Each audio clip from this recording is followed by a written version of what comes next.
குறளரசன் அங்கிருந்தான். வார்த்தை தமிழுக்கு வழங்கிய தமிழ்வேந்தன் கம்பன் இருந்தான். வயதான தமிழ் பாட்டி அவை இருந்தாள்.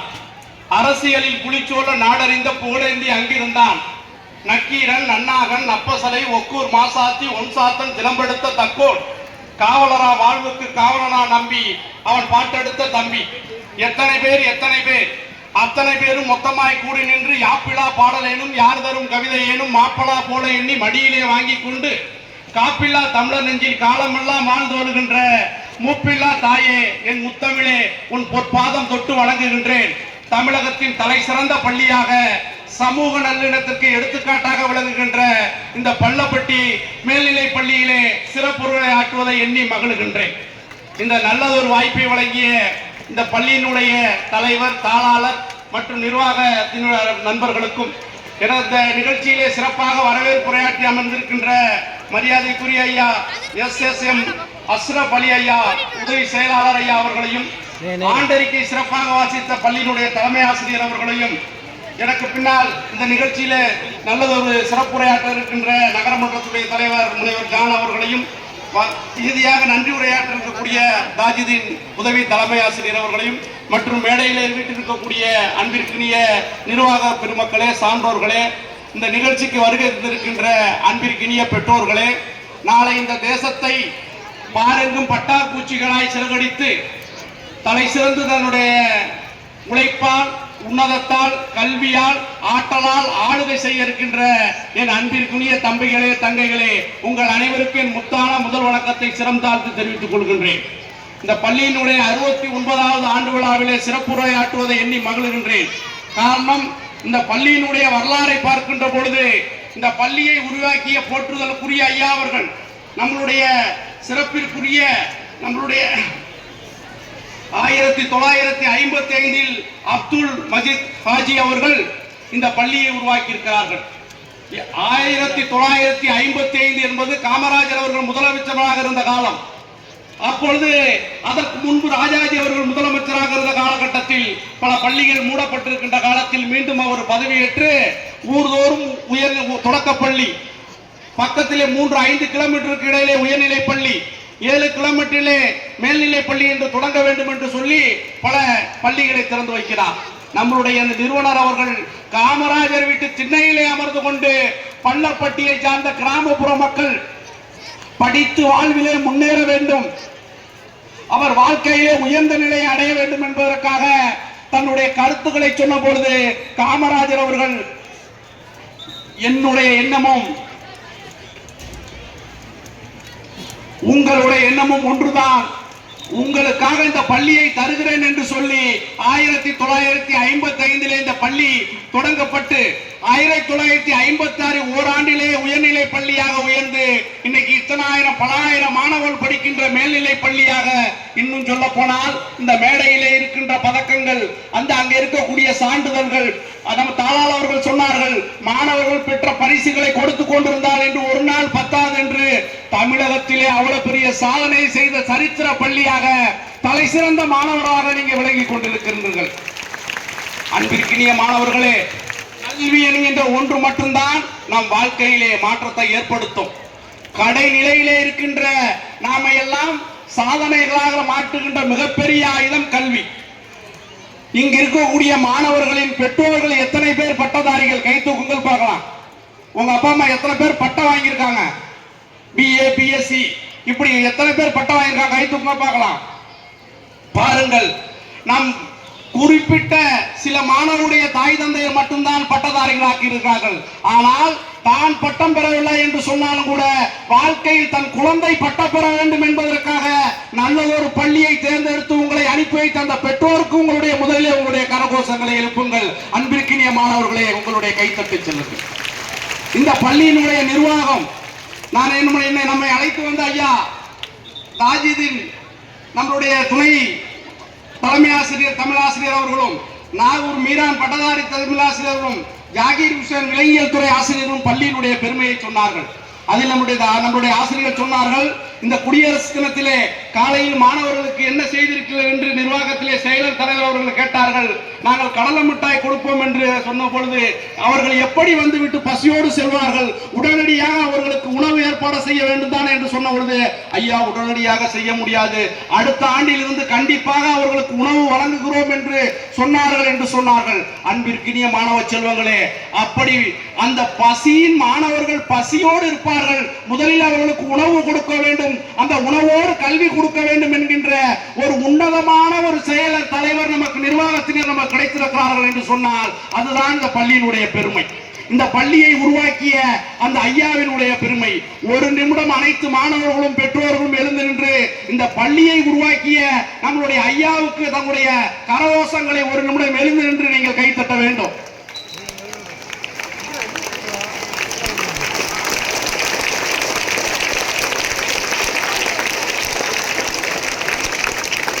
அனைவருக்கும் நன்றி. அப்படியே பாருங்க. ஏன் இந்த பள்ளிக்கு நாம் கைத்தட்ட சொன்னோம் என்று சொன்னால், அன்னசத்திரம் 1000 வைத்தல், ஆலயம் 16,000 நாட்டல், அண்ணா ஆவினும் புண்ணியம் கோடி ஆங்கோர் ஏழைக்கு எழுத்தறிவித்தார் என்று சொன்னான் பாரதி.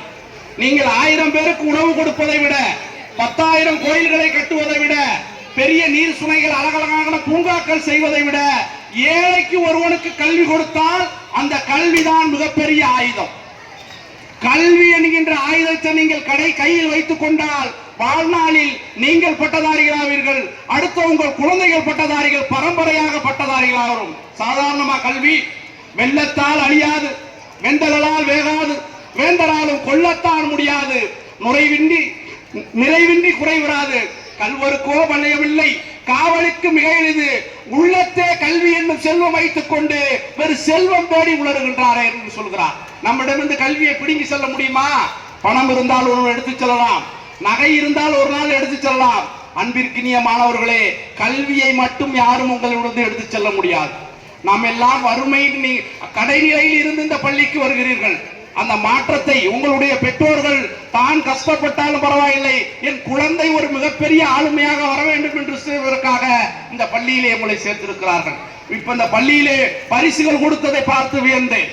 அந்தந்த நிர்வாகம் அந்த 10ஆம் வகுப்பிலே, 11ஆம் வகுப்பிலே, 12ஆம் வகுப்பிலே பரிசு, அந்த முதல் மதிப்பெண்கள் 3 இடங்களை பெற்றவருக்கு பரிசு வழங்குகிறார்கள். ஆசிரியர்கள் அந்தந்த பாடத்துறையிலே முதல் மதிப்பெண் பெற்றவர்களுக்கு பரிசு வழங்குகிறார்கள். இன்னும் என்று பார்த்தால் நம் பள்ளி விளையாட்டுத் துறையிலே மிகப்பெரிய சாதனையை செய்து அந்த உடற்கல்வி இயக்குநருடைய மிக பரிசு பெற்றுக் கொண்டே இருக்கிறார்கள் என்று சொன்னால், மாணவர்களே, திறமை நம் அனைவரிடத்திலும் ஒளிந்து கிடக்கின்றது. இப்பொழுது மேடை ஏறியதை போல அடுத்த ஆண்டு விழாவிலே பரிசளிப்பு விழாவே பல மணி நேரம் நடைபெறுகின்ற அளவுக்கு அனைவரும் பரிசுகள் பெற வேண்டும். அனைவருடைய மாணவர்கள் பெயரும் பெயர் பட்டியலிலே வர வேண்டும். உங்களால் முடியாது எதுவுமே கிடையாது. ஏனென்றால் முடியாது என்பது வாழ்க்கையில் யாரும் கிடையாது. ஒரு கருத்தை சொல்கின்றேன். ஸ்டீபன் போலோ என்கின்ற மாணவன் 2 கண்களும் இல்லாதவர்.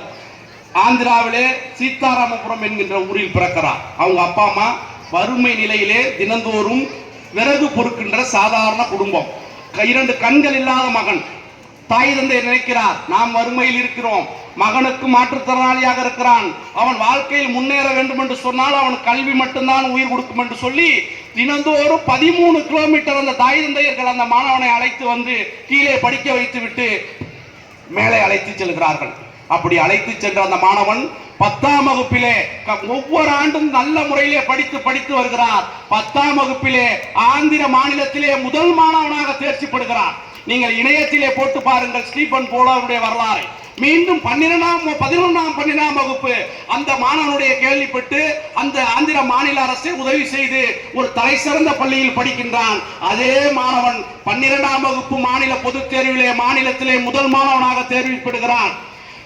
அந்த மாநிலத்தில் தலை சிறந்த 10 மாணவர்களை தேர்ந்தெடுத்து அன்றைய அப்துல் கலாம் அவர்கள் ஜனாதிபதியாக இருக்கிறார்கள். அவர் குடியரசுத் தலைவர் மாநிலே சந்திக்கின்ற வாய்ப்பு கிடைக்கிறது. ஒவ்வொரு மாணவரிடத்திலே கேட்டு வருகிறார், நீங்கள் என்ன ஆக வேண்டும், என்னவாக வேண்டும் என்று. அந்த மாணவனுடைய தலையில் கை வைத்து அப்துல் கலாம் ஐயாவை கேட்கிறார், ஸ்டீபன் போலோ நீ என்னவாக வேண்டும் என்று. அவன் சொல்கிறான், இந்தியாவின் முதல் பார்வையற்ற குடியரசுத் தலைவராக நான் வர வேண்டும் என்று சொல்கிறான் அந்த ஸ்டீபன் போலோ. அவர் வியக்கிறார். பின்பு பல ஆண்டுகள் கழிக்கின்றன. 12ஆம் முடித்த பின்பு அமெரிக்காவில் இருக்கக்கூடிய MIT அந்த மொசஸ்டூட் இன்ஸ்டிடியூட் ஆஃப் டெக்னாலஜி என்கின்ற அந்த தொழில்நுட்ப கல்லூரிக்கு இணையத்திலே விண்ணப்பிக்கின்றான்.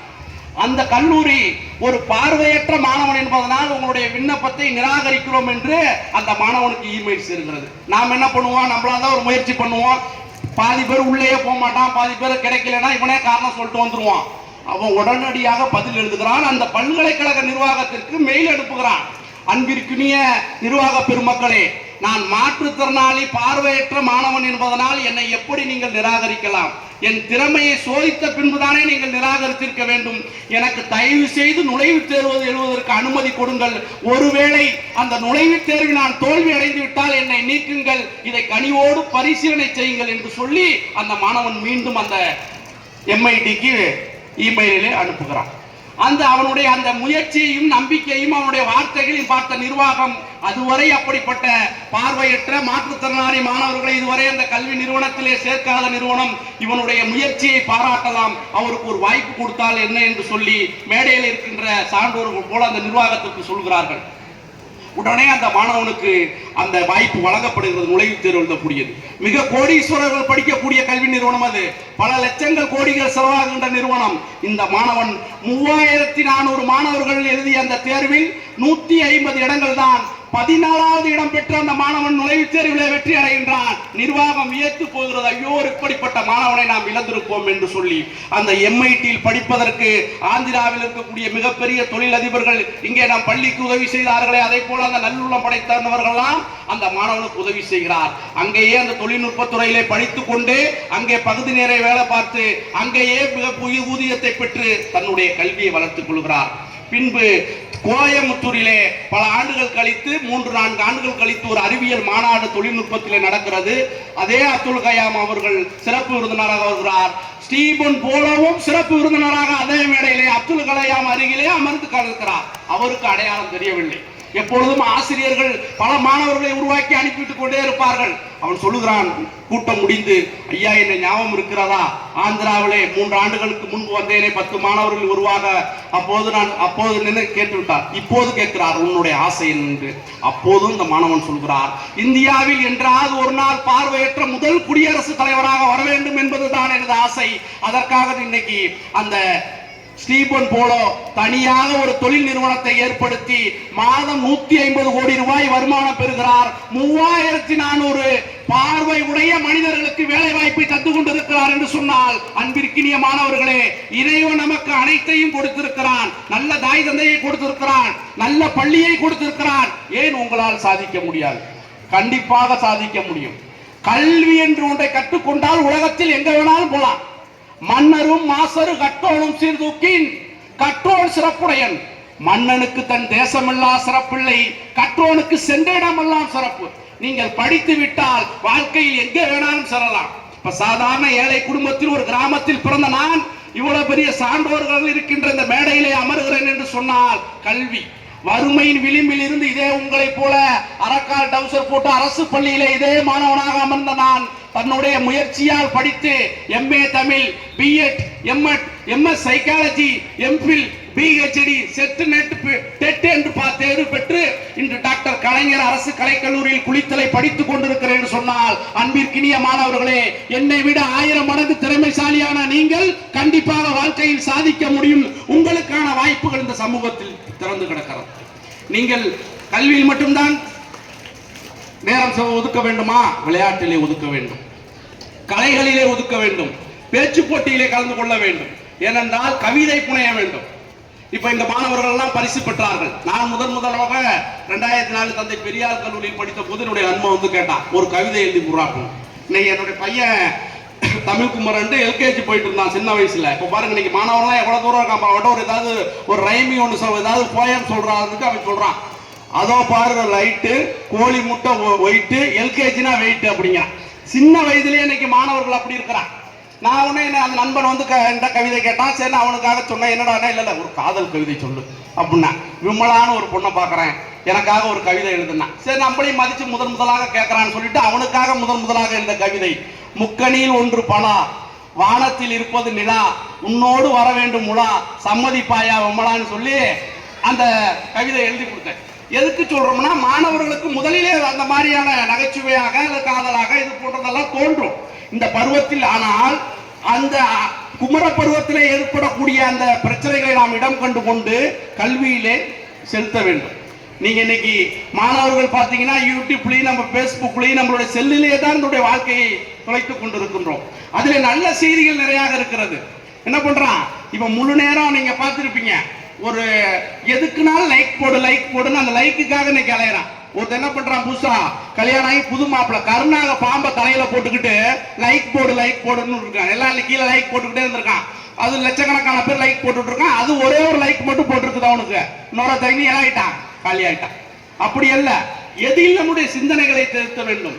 உங்களுடைய அப்துல் கலாம் ஐயா அவர்கள் இங்கே இருக்கின்ற உண்மையிலே சமய நல்லிணக்கம். அவர் எப்படி சாதாரண மீனவ குடும்பத்தில் ராமேஸ்வரத்தில் பிறந்து தன்னுடைய முயற்சியால் மிகப்பெரிய அலைகிறார். அவர் நம்ம சென்னை MITயில் படித்துக் கொண்டிருக்கின்ற பொழுது நம்மளுடைய லட்சுமணசாமி முதலியார் அவர்கள் அவருடைய திறமையை பார்த்து வெலாசிட்டி என்கின்ற ஒரு புத்தகத்தை கொடுக்கிறார். 300 ரூபாய் மதிப்புள்ள புத்தகம். அன்று மிகப்பெரிய அறிவியல் அறிஞர்கள் படிக்கக்கூடிய புத்தகம். ராமேஸ்வரத்திலே அந்த கடலினால் ஏற்பட்ட மிகப்பெரிய பூகம்பத்தால் அவர்கள் குடும்பம் எல்லாம் பாதிக்கப்பட்டிருக்கிறது என்றவுடன் அவரை காண வேண்டுவதற்காக கையிலே பணம் இல்லை. அந்த பழைய புத்தக கடையிலே அந்த புத்தகத்தை கொண்டு போய் கொடுத்துட்டு 60 ரூபாயை வாங்கிட்டு ஊருக்கு போறார். அந்த புத்தக கடைக்காரர் சொல்றார், ஏன்னா இந்த புத்தகம் மிகப்பெரிய அறிவியல் அறிஞர்கள் படிக்க புத்தகம், இது எப்படி தம்பி உனக்கு கிடைச்சிச்சு அப்படிங்கிற, இது மாதிரி பரிசு பெற்றுனேன், கண்டிப்பாக நீ திரும்பி வந்து கொடு, நான் அதுவரை வைத்திருப்பேன் என்று சொல்லுகிறார். மீண்டும் அவர் பகுதி நேர வேலை பார்த்து அதை கொடுத்துட்டு அந்த புத்தகத்தை வாங்குறார்.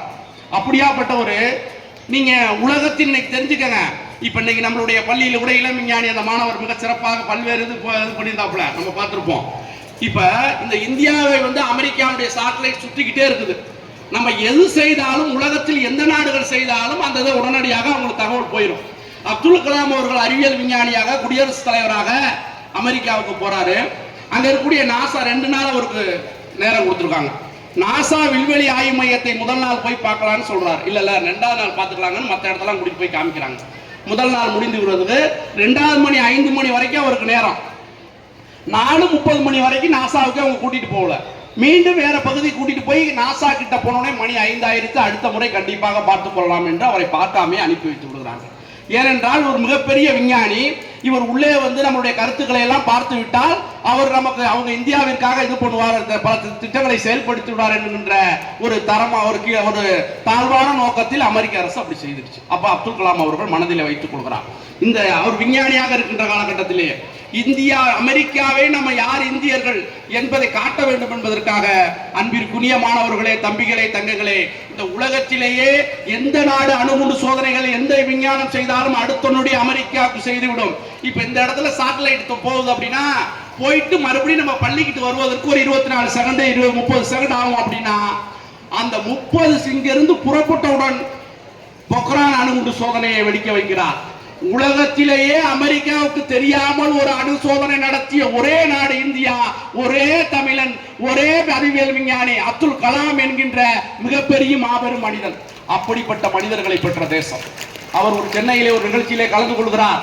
சிறப்பு விருந்தினராக அவர் சொல்லுங்க, உடனே குத்து விளக்கு இருக்கிறது, கையிலே மெழுகுவர்த்தியை கொடுத்து ஏற்ற சொல்லுகிறார். ஏற்றி விட்டு சிறப்புரை ஆற்றுகின்ற போது சொல்லுகிறார், அன்பிற்கினிய மாணவர்களே, அவர் சொல்லுகிறார், குத்து விளக்கு இந்துக்களின் புனிதமாக கருதப்படுகின்ற ஒரு விளக்கு.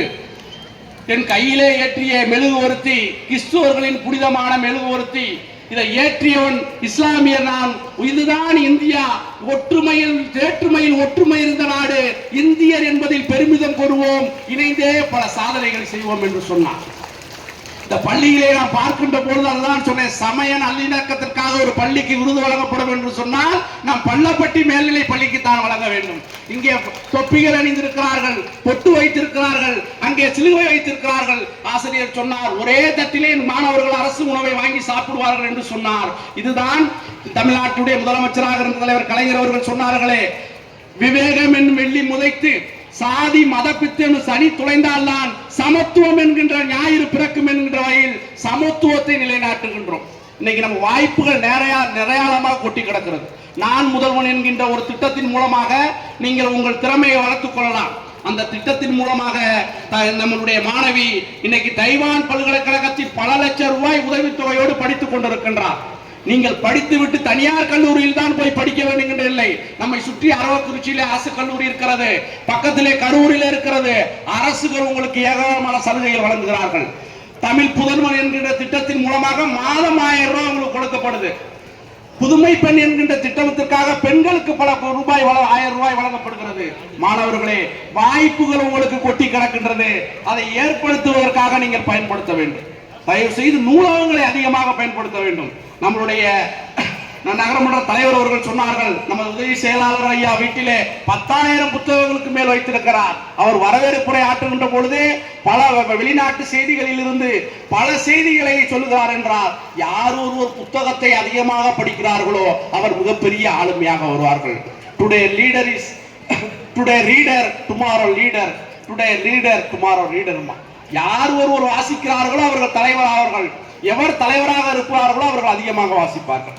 பேரறிஞர் அண்ணா அவர்களை பற்றி கேள்விப்பட்டிருப்பீர்கள். அறுவை சிகிச்சைக்காக அவர் ஆஸ்பத்திரியில அந்த மருத்துவமனையில அனுமதிக்கப்பட்டிருக்கிறார். அப்ப மருத்துவர்கிட்ட சொல்றாரு, அந்த செலியன் அவர் கூட இருக்காரு, மருத்துவர் பாலசுப்ரமணியன் இருக்காரு, அவர்கிட்ட சொல்றாரு, நாளை மருத்துவமனை, நாளைக்கு வைத்துக் கொள்ளுங்கள். ஏன் என்று கேட்கிறார். நான் ஒரு புத்தகத்தை படித்துக் கொண்டிருக்கின்றேன். ஒருவேளை இந்த புத்தகம் படிக்க முடியாமல் நாளை அறுவை சிகிச்சையில் உயிர் பிரிந்து விட்டால் அதை படிக்க முடியாத சூழ்நிலை ஏற்பட்டுவிடும். அதனால் இந்த புத்தகத்தை முழுமையாக முடித்து விடுகிறேன். புத்தகத்தை படித்து முடித்த பின்பு அறுவை சிகிச்சை வைத்துக் கொள்ளலாம் என்கிறார். நம்ம என்ன பண்றோம், புத்தகத்தை எடுத்து பர்றாடவே அவனுக்கு வந்துடும்.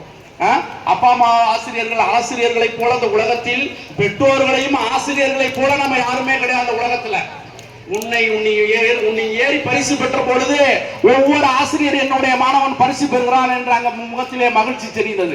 உன் பெற்றோர்கள் மகிழ்ச்சி அடைந்தார்கள். அன்பிற்கினிய மாணவர்களே, வாழ்க்கையில் இந்த பருவத்தில் நீங்கள் செய்ய வேண்டியது ஒன்றுமே இல்லை. வீட்டிலே அனைத்தையும் பார்த்துக் கொள்வார்கள். உங்களுடைய ஒரே வேலை படிப்பு படிப்பு படிப்பு. ஆனால் தான் பாரதிதாசன் சொன்னான், காலையில் படி, கடும்பகல் படி, கற்கத்தான் வேண்டுமா படி, கல்லாதவர் வாழ்வில் உயர்வது எப்படின்னா, அறம்படி பொருள்படி வள்ளுவர் சொன்னபடி என்று சொன்னார். அதனால் படிப்பு ஒன்றுதான் உங்கள் வாழ்க்கையில் முன்னேற்றம். இந்த படிப்பை போன்ற மிகப்பெரிய ஆளுமைகள் எதுவுமே கிடையாது. அப்ப நம்ம என்ன பண்ணோம், படிக்கணும். இன்னைக்கு சென்ற ஆண்டு நந்தினி என்கின்ற மாணவி 600க்கு 600 மதிப்பெண்கள் பெற்றார்கள்.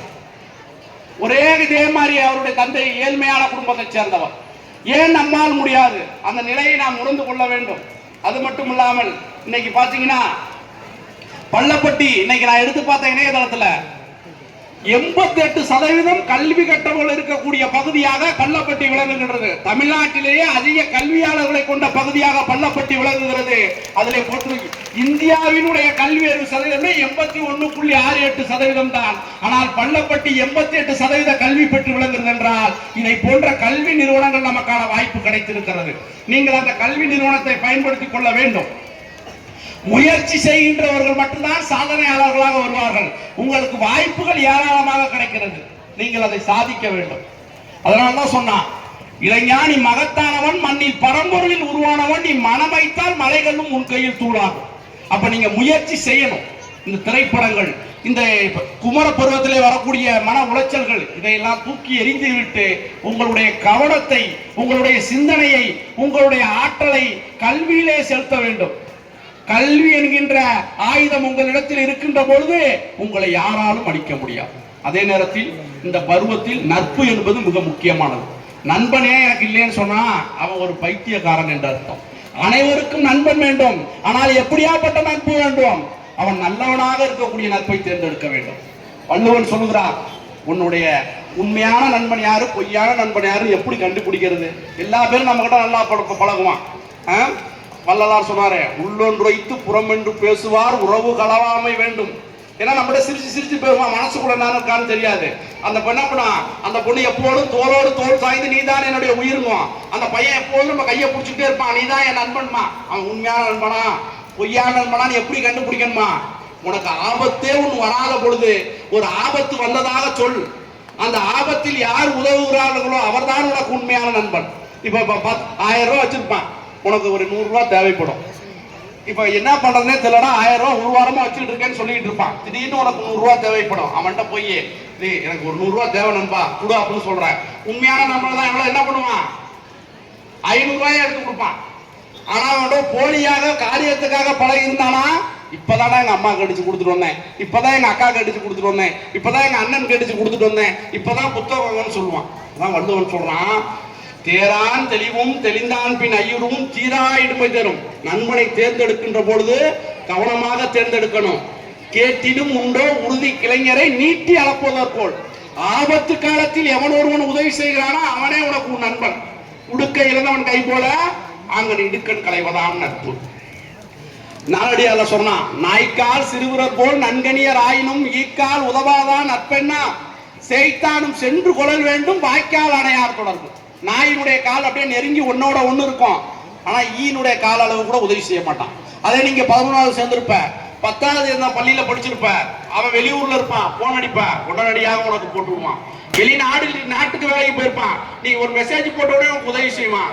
உண்மையான நண்பர்கள் உலகத்தில் எந்த மூலையில் இருந்தாலும் உனக்கு ஆபத்து என்றால் உதவி செய்வார்கள். அப்படிப்பட்ட நல்லவருடைய நட்பை தேர்ந்தெடுங்கள். பள்ளிக்கு வரல போய் வேணாம் உன்னை படிக்க வருகின்ற பொழுது கட்டடிச்சு கூட்டி போறான் பத்தியா, பள்ளி புத்தகத்தை திறந்தவுடன் இதெல்லாம் மூடி வைடா அப்படின்னு உன்னை கேலி செய்கிறான் பத்தியா. இது போன்ற நட்புகளை நீங்கள் புறந்து ஒதுக்கிவிட்டு வாழ்க்கையை முன்னேற்றுகின்ற பாதையை தேர்ந்தெடுங்கள். ஏனென்றால் இன்றைய சாதனையாளராக இருக்கக்கூடிய பல பேர், சரித்திரத்தில் இடம்பெற்றிருக்கின்ற பல பேர், கடைநிலையில் இருக்கக்கூடிய பல பேர் கல்வியின் மூலமாக வறுமை நிலையில் இருந்துதான் வந்திருக்கிறார்கள். இங்க பெண்கள் பல பேர் இருக்கிறார்கள். பெண் கல்வி என்பது ஒரு காலகட்டத்தில் மறுக்கப்பட்டது. ஆனால் சங்க காலத்தில் 33க்கும் மேற்பட்ட பெண்கள் இருந்திருக்காங்க. இப்ப நீங்க இந்த பெண்களுக்கு இன்னைக்கு வாய்ப்புகள் ஏராளமாக இருக்கிறது. நீங்க சரித்திரத்தில் சாதனைகள் செய்ய வேண்டும். அதற்கு என்ன வேணும்? கல்வியிலே சாதிக்க வேண்டும். பெண்கள் அடுப்பூதும் பெண்களுக்கு படிப்பதற்கு என்ற அவலநிலை இருந்துச்சு. இன்னைக்கு பெண்கள் இல்லாத துறையே கிடையாது. வானத்தில் பறப்பதில் இருந்து கடலில் மிதப்பதில் இருந்து அனைத்திலும் சாதனையாக பெண்கள் இருக்காங்க. இன்னைக்கு நீ பார்த்திருப்ப அந்த சரியம பதனி அந்த ஜீ தமிழ் டிவியில